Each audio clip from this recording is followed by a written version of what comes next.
Hey friends, if you wish to turn off user account control in your Windows 11 computer, then please watch this video. Now before you turn this off, here's a very simple thing. If it is a public computer, if it is an official computer or being used in an organization, then do not turn off user account control.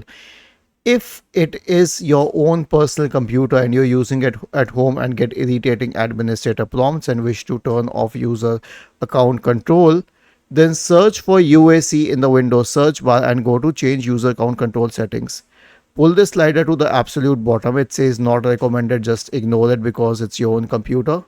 And then click on yes, and it will turn off user account control.